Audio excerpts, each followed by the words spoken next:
असम के घने जंगलों के किनारे एक छोटा सा गांव था जहां मीरा अपने माता पिता के साथ रहती थी।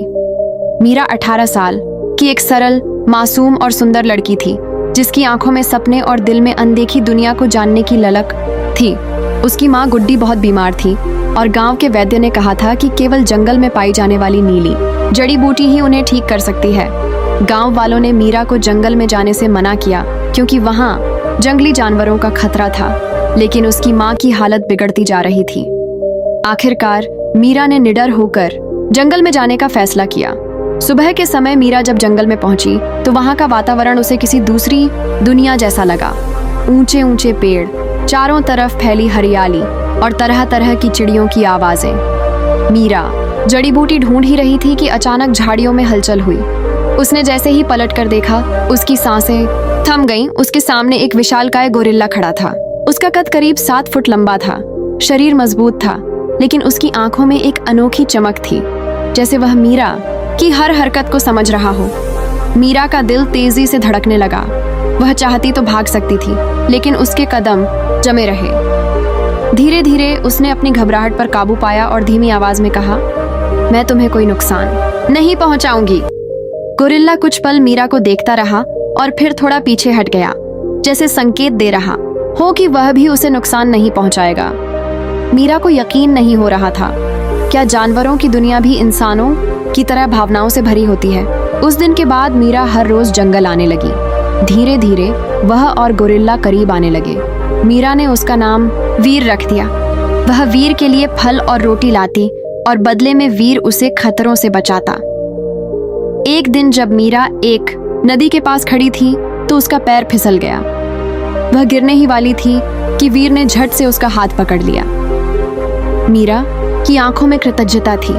उसने वीर के हाथ पर हल्का स्पर्श किया और मुस्कुराई। वीर की आंखों में भी एक अनकहा अपनापन झलक रहा था। जब गांव वालों को पता चला कि मीरा जंगल में एक गोरिल्ला के साथ समय बिता रही है तो सभी गुस्से में आग बबूला हो गए।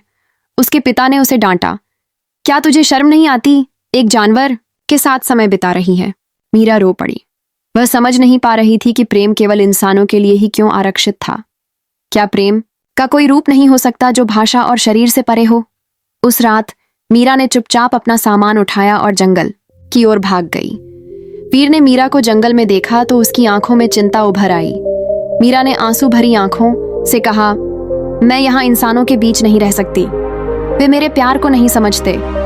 वीर कुछ नहीं बोला, लेकिन उसने मीरा को अपनी बाहों में समेट लिया, जैसे यह जताने के लिए कि वह उसे हमेशा सुरक्षित रखेगा। अब मीरा जंगल में ही रहने लगी। उसने एक सुंदर सा आशियाना बनाया और वीर के साथ एक नई दुनिया बसाई, जहां न कोई भेदभाव था, न कोई समाज की बंदिशें। समय बीतता गया और मीरा व वीर का रिश्ता और गहरा होता गया। मीरा ने जंगल के रहस्य सीख लिए और वीर ने भी इंसानों की भावनाओं को समझ लिया। एक दिन जब मीरा नदी के किनारे बैठी थी, उसने वीर से कहा, लोग हमें नहीं समझेंगे, लेकिन हम जानते हैं कि हमारा रिश्ता क्या है, विश्वास, सुरक्षा और सच्चा प्रेम। वीर ने सिर्फ उसकी आंखों में देखा और जैसे उसकी हर भावना को पढ़ लिया। कहते हैं कि कुछ प्रेम कहानियां इतिहास का हिस्सा बन जाती हैं और कुछ किसी के दिलों में हमेशा जिंदा रहती हैं। आज भी जब रात के समय जंगल में ठंडी हवाएं बहती हैं, लोग कहते हैं कि वहां मीरा और वीर की आत्माएं साथ खेलती हैं, क्योंकि सच्चा प्रेम कभी नहीं मरता। अगर आपको कहानी अच्छी लगी हो तो चैनल को सब्सक्राइब जरूर करें। धन्यवाद।